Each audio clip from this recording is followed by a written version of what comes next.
Buenos días, mi nombre es Fernanda Maltos Gómez y el día de hoy vamos a hablar un poco acerca de la obesidad y el sobrepeso. Lo primero que sería importante aclarar es qué es obesidad y sobrepeso. La Organización Mundial de la Salud define a la obesidad y el sobrepeso como una acumulación anormal o excesiva de grasa que puede ser perjudicial para la salud.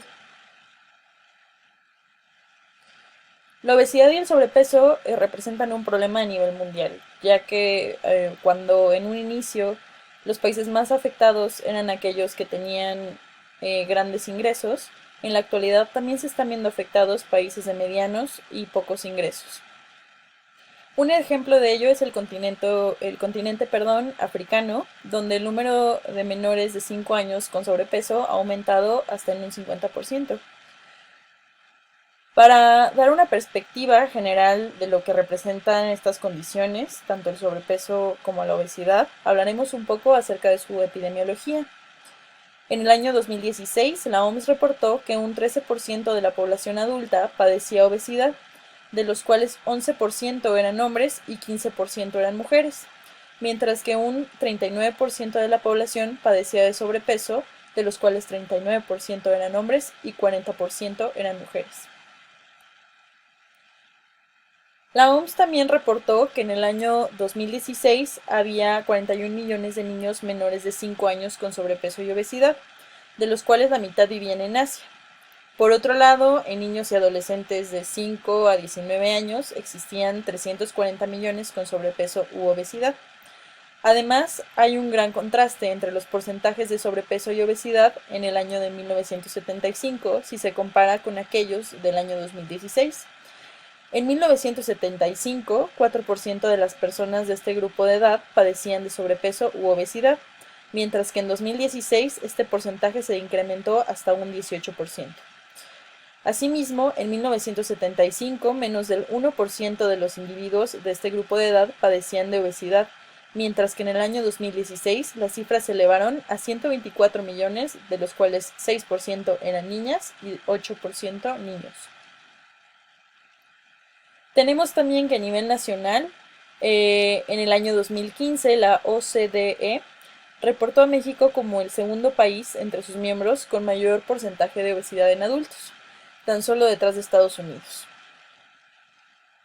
También tenemos a nivel nacional, en el año 2018, que en Salud reportó que en el grupo de edad de niños de 5 a 18 años hubo un incremento en el porcentaje de personas con sobrepeso y obesidad, con un 34.4% de los niños de este grupo de edad afectados en el año 2012 y 35.6% en el año 2018. También se reporta que el porcentaje de afectados en este grupo de edad es mayor en las zonas urbanas que en las rurales. En el grupo de población de 12 a 19 años de edad, se reportó un incremento de los del porcentaje de personas con sobrepeso y obesidad de un 34.9% en 2012 a un 38.4% en el año 2018. Nuevamente, el porcentaje de afectados es mayor en zonas urbanas que en medios rurales. Por último, en los adultos de 20 años o más, el porcentaje de afectados por sobrepeso y obesidad fue de 75.2 en el año 2018 y de 71.3 en el año 2012, observándose una vez más un incremento en los porcentajes de gente con sobrepeso y obesidad. Bueno, ya vimos que el sobrepeso y la obesidad es un acúmulo de grasa anormal o excesivo que puede afectar la salud. Sin embargo, ¿cuál es el punto de corte para decir que alguien tiene sobrepeso u obesidad? Para esto se utiliza el índice de masa corporal, el cual se obtiene al dividir el peso en kilogramos del paciente entre su estatura en metros cuadrados. Según la clasificación de la OMS, se considera un IMC menor a 18.5 como infrapeso, de 18.5 a 24.9 como un peso normal, de 25 a 29.9 sobrepeso, de 30 a 34.9 obesidad clase 1, de 35 a 39.9 obesidad clase 2 y mayor a 40 obesidad clase 3. Aunque es importante mencionar que estos puntos de corte no aplican para todas las etnias. Por ejemplo, en adultos del este y sur de Asia, un IMC de 23 es considerado como sobrepeso y un IMC de 25 es considerado como obesidad. También es importante recordar que existen personas con IMC elevado, no obesos, debido a un gran porcentaje de masa muscular, mientras que otros son clasificados como delgados o con un estado normal por tener un porcentaje de masa muscular bajo, aunque tienen un gran porcentaje de grasa. Por otro lado, la Sociedad Española para el Estudio de la Obesidad considera como peso insuficiente un IMC menor a 18.5. De 18.5 a 24.9 se considera normopeso, de 25 a 26.9 sobrepeso grado 1, de 27 a 29.9 sobrepeso grado 2 o preobesidad, de 30 a 34.9 obesidad de tipo 1 y de 35 a 39.9 obesidad de tipo 2, de 40 a 49.9 obesidad de tipo 3 o mórbida y mayor a 50 obesidad de tipo 4 o extrema. Es importante también mencionar que en la bibliografía podemos encontrar el término obesidad mórbida aplicada para aquellos pacientes que satisfacen los criterios para ser sometidos a cirugía bariátrica. Y bueno, ¿cuáles son estos criterios? Se considera un paciente que cumple con criterios para cirugía bariátrica aquellos que tienen un IMC mayor o igual a 40 kilogramos por metro cuadrado o un IMC de 35 a 39.9 kilogramos por metro cuadrado y una o más complicaciones graves relacionadas con la obesidad, como hipertensión, diabetes mellitus tipo 2, insuficiencia cardíaca o apnea del sueño. Bueno, para poder comprender mejor la fisiopatología del sobrepeso y la obesidad, es importante entender cómo es que funcionan los sistemas que controlan la ingesta de alimentos. Este sistema está comprendido por un sistema aferente a corto plazo, encargado de evitar la sobrealimentación en cada comida, y un sistema aferente a largo plazo, encargado de mantener los depósitos energéticos. También tiene un centro cerebral integrador que está constituido principalmente por el hipotálamo, en donde se va a determinar el nivel de respuesta eferente y bueno, y también se van a tener señales eferentes que regulan la intensidad del hambre y la magnitud del gasto de energía. Erróneamente se cree que este sistema sirve para prevenir la obesidad, sin embargo la función principal de este sistema es prevenir la inanición.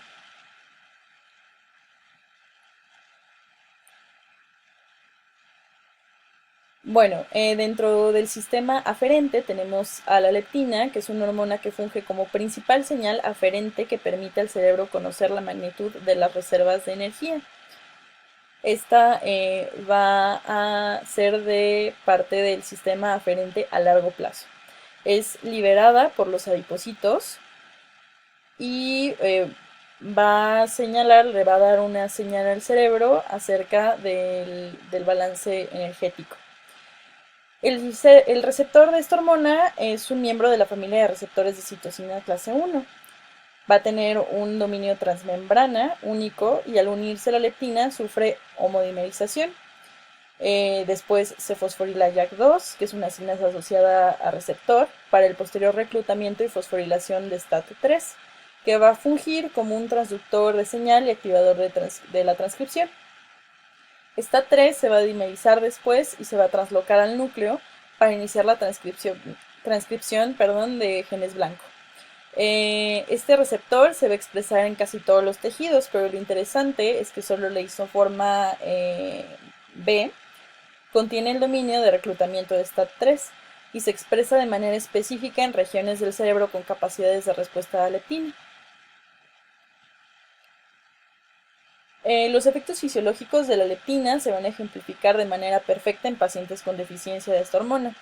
Estos pacientes tienen manifestaciones clínicas como obesidad extrema y de inicio temprano, hiperfagia, disminución de la función inmunitaria e hipogonadismo hipogonadotrópico. Porque al no haber leptina, se está enviando una señal de inanición al sistema nervioso central. Y bajo este supuesto estado de inanición, no se dispone, bueno, el sistema nervioso va a suponer que no se dispone de las reservas energéticas para la reproducción. Bueno, y algo importante es que la concentración de la leptina es directamente proporcional a la masa grasa. Sin embargo, muchas personas con obesidad muestran resistencia o insensibilidad a los efectos de esta. Esta resistencia se ve propiciada por factores tanto genéticos como ambientales. Y tenemos también reguladores a corto plazo en el sistema aferente. Entre ellos tenemos a la colecistocinina, que va a ser secretada por las células duodenales y en presencia de grasa y proteínas en duodeno. Se va a unir a su receptor y su estímulo va a viajar a través de los nervios sensoriales vagales hasta el encéfalo. Y bueno, va a tener como efecto la terminación de la comida y reducción del tamaño de la comida. Además va a atenuar cambios inducidos por hormonas gastrointestinales más distales, como la grelina y el péptido YY. Cabe mencionar que algunas de estas hormonas tienen otras funciones en el tracto digestivo. Sin embargo, en este momento nos vamos a enfocar solamente al papel que tienen sobre el apetito. Bueno, después tenemos al péptido similar al glucagón tipo 1, que va a ser secretado por las células L intestinales de ilion y colon, en presencia de nutrientes en la luz intestinal. Va a estimular el nervio vago y va a dar una inhibición a corto plazo de la ingesta. También tenemos a la insulina, que es secretada por las células beta del páncreas, en presencia de aumento de la glucemia, ácidos grasos libres y aminoácidos en sangre, así como por el péptido similar al glucagón tipo 1. Esta va a inhibir la ingesta. El péptido YY es secretado por las células L endocrinas intestinales de ilion y colon, en presencia a grasa en la luz intestinal. Se van a unir a los receptores del neuropéptido Y tipo 2 hipotalámicos y van a reducir la ingesta de alimento. Hasta ahora todas las hormonas que hemos visto son anorexigénicas, es decir, que reducen la ingesta. Sin embargo, a continuación vamos a ver una hormona que tiene el efecto contrario, es decir, que es orexigénica. Esta es la grelina. Va a ser secretada por las células endocrinas en el fondo del estómago en respuesta al ayuno y va a aumentar en periodo preprandial. Va a actuar al modular de manera directa las neuronas del neuropéptido Y la proteína relacionada con agouti en el núcleo arqueado del hipotálamo. Y pues bueno, como ya dijimos, su función va a ser orexigénica, es decir, va a aumentar la ingesta de alimento.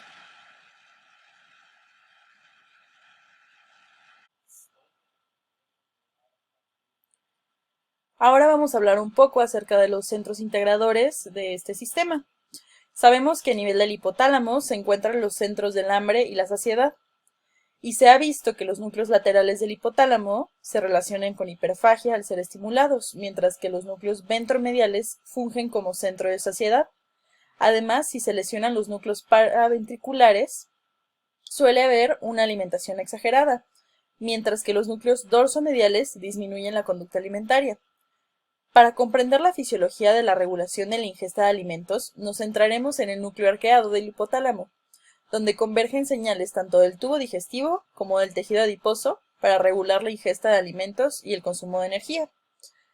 Los núcleos arqueados tienen dos poblaciones neuronales importantes para este propósito: las neuronas propiomelanocortina, que en el diagrama están marcadas por las siglas POMC, y las neuronas que producen neuropéptido y proteína relacionada con agouti, que en el diagrama se ve como con las siglas NPY, AGRP. Bueno, las neuronas neuropéptido Y, proteína relacionada con agouti, tienen un efecto orexigénico y son inhibidas, por lo tanto, por la leptina. Su actividad también está regulada por hormonas gastrointestinales como la grelina y el péptido YY. Las neuronas propiomelanocortina son anorexigénicas y activadas por la leptina, insulina y colecistocinina. En estas neuronas, la propiomelanocortina es procesada por las proteasas proconvertasa 1 y proconvertasa 2, a hormona estimulante de los melanocitos alfa, que en el diagrama se ve con las siglas alfa-MSH, que es anorexigénica. Estas neuronas también producen el transcrito relacionado con la cocaína. Las neuronas de primer orden, es decir, las neuronas propiomelanocortina y las neuronas neuropéptido Y, proteína relacionada a Guti, envían proyecciones hacia neuronas de segundo orden en otras regiones del hipotálamo, por ejemplo, hacia el núcleo paraventricular y el área hipotalámica lateral, así como hacia el romencéfalo. Tanto la hormona estimulante de melanocitos alfa como la proteína relacionada con Agouti actúan sobre un receptor común, el receptor de melanocortina 4, que en el diagrama se ve señalado como MC4R, que se expresa sobre neuronas de segundo orden del núcleo paraventricular.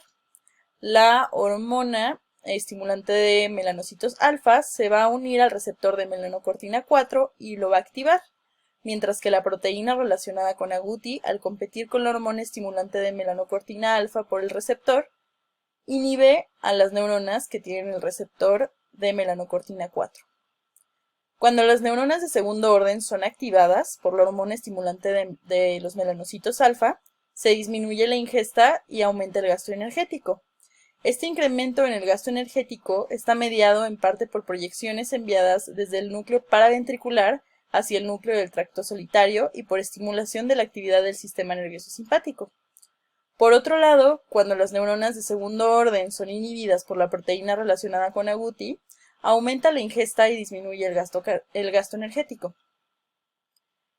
También, vale la pena mencionar que el neuropéptido Y también se libera para estimular el apetito cuando se reducen los depósitos energéticos.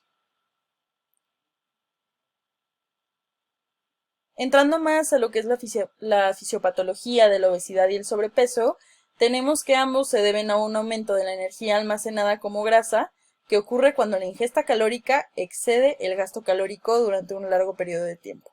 Sin embargo, esto se ve influenciado por muchos otros factores que comentaremos a continuación.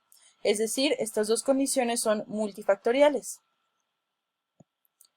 Entre los factores que influyen en estas condiciones se encuentran los genéticos, los ambientales, los endocrinos, aquellos relacionados con el desarrollo, los conductuales, los psicológicos y los neurológicos. Estos interactúan entre sí para dar lugar al sobrepeso y a la obesidad. Un ejemplo de esto es la propensión a ganar peso de individuos con cierto trasfondo genético cuando se ve expuesta al estilo de vida moderno. Por ejemplo, la población indígena Pima de Arizona fue sometida a cambios en el estilo de vida por la modernización, y esto ha conducido a una epidemia de obesidad y diabetes en esta población. Se realizó un estudio en donde se observó que la reexposición al estilo de vida tradicional de estos indígenas que ya vivían en un medio urbano y que padecían de diabetes mellitus tipo 2 e hipertrigliceridemia daba lugar a corto plazo, es decir, en 7 semanas, a pérdida de peso y a una mejoría significativa o normalización total de la tolerancia a la glucosa y de la glucemia en ayunas, así como de las concentraciones de insulina y triglicéridos.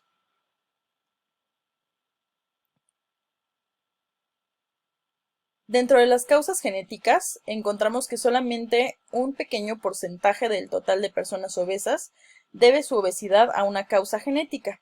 Entre ellas están las causas monogénicas, es decir, aquellas en las que la mutación solo afecta a un gen. Se han reportado pocos casos en los que hay mutaciones en el gen de la leptina. Uno de ellos se trataba de homocigotos para una deleción de un solo nucleótido, lo cual provocó un desplazamiento en el cuadro de lectura y una terminación prematura de la síntesis de esta hormona. En estos pacientes se encontró hiperfagia. Por otro lado, se reportaron 3 casos de transversión de un solo nucleótido, lo cual dio lugar a una sustitución de arginina por triptófano. Estos pacientes presentaron niveles bajos de leptina, obesidad extrema e hiperglucemia, amenorrea primaria en las mujeres e hipogonadismo de origen hipotalámico y disfunción del sistema nervioso simpático en los hombres. Las mutaciones en el gen de la leptina son autosómicas recesivas. También se han documentado algunos casos, aunque son muy pocos, de mutaciones en el receptor de la leptina.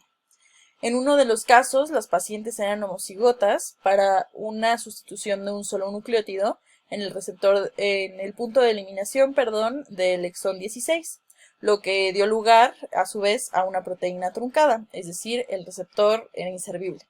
Estos pacientes presentaban concentraciones de leptina altas, obesidad extrema, hipogonadismo hipogonadotrópico, ausencia de desarrollo puberal y retraso del crecimiento. Estas mutaciones, esta mutación más bien, se caracterizó también por ser autosómica recesiva. Asimismo, también hay mutaciones, se han identificado algunos casos de mutaciones en el gen PCSK1, que codifica para la prohormona convertasa 1. Esta enzima escinde la propiomelanocortina, interviene en el procesamiento de la proinsulina y proglucagón en los islotes pancreáticos y forma las melanocortinas a través del procesamiento de POMC o propiomelanocortina, como lo vimos en el sistema de regulación de la ingesta de alimentos. Estas mutaciones se caracterizaron por ser autosómicas recesivas y por tener manifestaciones clínicas como obesidad, antecedentes de obesidad infantil grave, intolerancia a la glucosa, hipoglucemia postprandial, concentraciones de cortisol plasmáticas bajas, hipogonadismo hipogonadotrópico, concentraciones de proinsulina y propiomelanocortina altas y concentraciones de insulina bajas.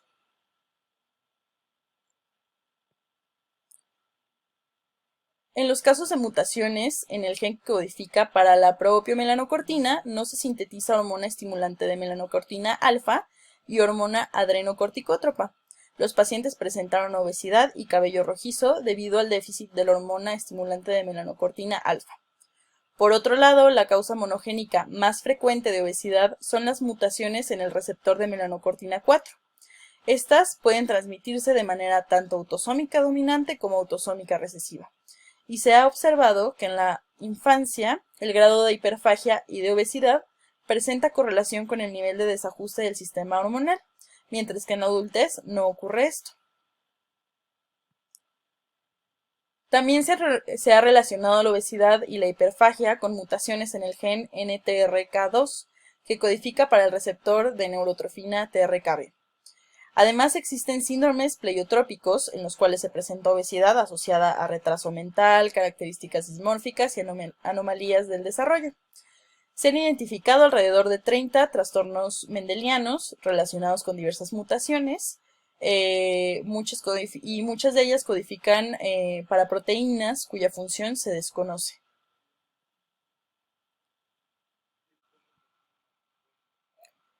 Entre los ejemplos de síndromes genéticos asociados a obesidad tenemos al síndrome de Prader-Willi, el cual es un trastorno neurodegenerativo causado por alteraciones en el brazo largo del cromosoma 15, generalmente por una deleción en el DNA paterno.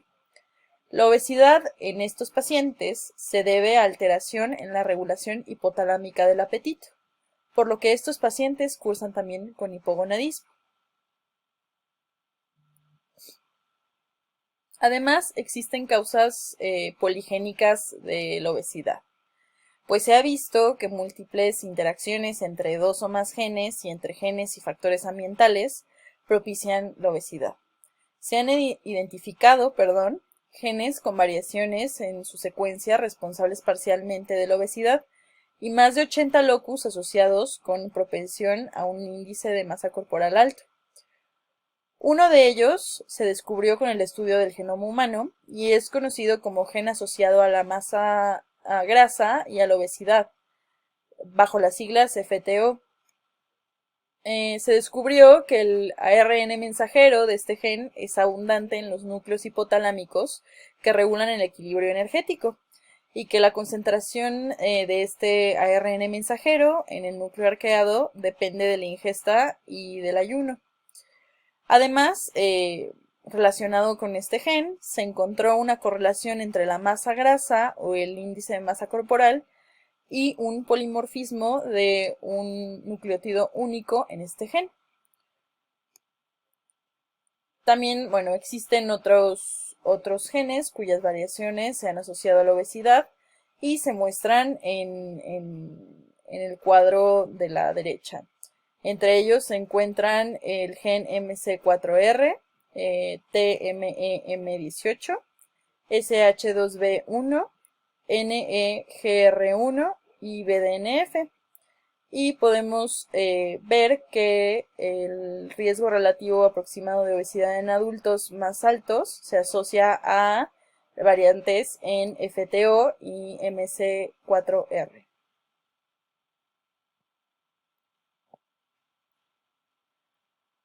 Por último, con respecto a la patogenia de la obesidad y el sobrepeso, es importante mencionar que la microbiota puede ser otro factor involucrado en la patogenia del sobrepeso y la obesidad, ya que en ratones, tanto en ratones como en seres humanos obesos, se ha visto que la cantidad de firmicutes están aumentadas, mientras que los bacteroidetes están disminuidos.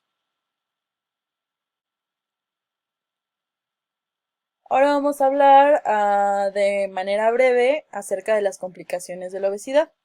Primero que nada es en esta tabla de la izquierda podemos ver que el riesgo de enfermedad está relacionado con el IMC. Un IMC menor a 18.5 va a dar un riesgo de enfermedad aumentado, mientras que un peso normal, un IMC normal, el riesgo de la enfermedad es igualmente normal.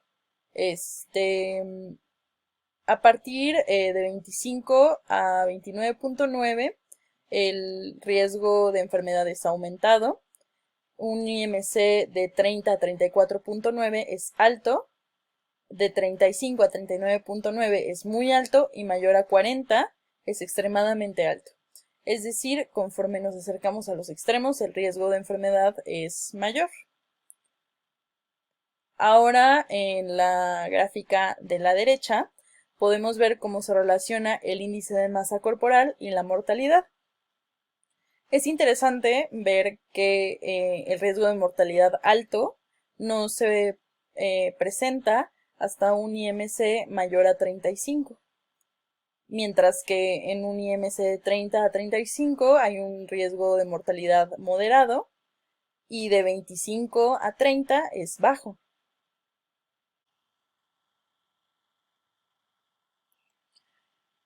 Bueno, dentro de las complicaciones se van a contemplar complicaciones metabólicas, que esta va a englobar a la resistencia a la insulina, ya que la resistencia a la insulina es proporcional a la cantidad de masa grasa. Y secundaria a la resistencia a la insulina se va a desarrollar hiperinsulinemia. Debido también a la resistencia a la insulina, la actividad de las células beta pancreáticas va a estar incrementada. Esto puede que no pase nada en algunos pacientes, pero en individuos susceptibles puede ocasionar diabetes mellitus tipo 2. Por otra parte, los pacientes con obesidad pueden tener dislipidemias caracterizadas por concentraciones de VLDL, LDL, triglicéridos y colesterol total elevadas, y concentraciones de HDL disminuidas. Esto es de gran importancia porque la obesidad, relacionada a dislipidemia es un factor aterogénico y de aparición de enfermedad cardiovascular. Enfocándonos en las complicaciones cardiovasculares, tenemos que el riesgo de desarrollar enfermedades cardiovasculares es mayor en la obesidad central. La obesidad es un factor de riesgo para hipertensión, insuficiencia cardíaca, cardiopatía coronaria, arteriopatía periférica y fibrilación auricular.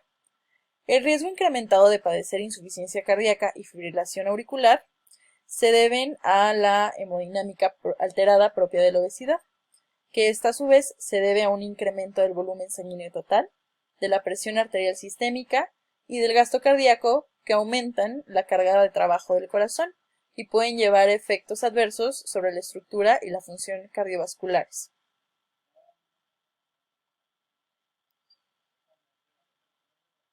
Dentro de las complicaciones pulmonares se encuentra que al estar relacionada la obesidad con la apnea obstructiva del sueño, estos pacientes van a tener un riesgo más alto para desarrollar tanto hipertensión pulmonar como hipertensión sistémica, así como insuficiencia cardíaca, arritmias, infarto de miocardio y mortalidad general secundaria a la apnea obstructiva del sueño. En las complicaciones gastrointestinales encontramos la enfermedad de hígado graso no alcohólica, que puede ir de un espectro clínico tan amplio como desde la esteatosis hasta esteatohepatitis no alcohólica, así como fibrosis y muy rara vez cirrosis. En este grupo también se encuentra el reflujo gastroesofágico y la hernia hiatal, que en conjunto van a generar un riesgo más alto para que los pacientes con obesidad desarrollen esófago de Barrett. Por otro lado, dentro de las complicaciones de la reproducción y ginecológicas, se ha relacionado a la obesidad con esterilidad tanto masculina como femenina. La principal causa de esterilidad en mujeres obesas es el síndrome de ovario poliquístico, el cual es caracterizado por una disfunción ovulatoria e hiperandrogenemia, mientras que en varones la obesidad ocasiona una producción inadecuada de espermatozoides, así como disfunción eréctil por mecanismos proinflamatorios y disminución de la testosterona. Por último, tenemos que la obesidad se relaciona con varios cánceres. Entre ellos se encuentra el carcinoma mamario, el endometrial, el colorectal, el prostático y el de células renales. Esto es todo por mi parte, les agradezco mucho su atención y bueno, eso sería todo y aquí les dejo las fuentes de información que utilicé para este trabajo.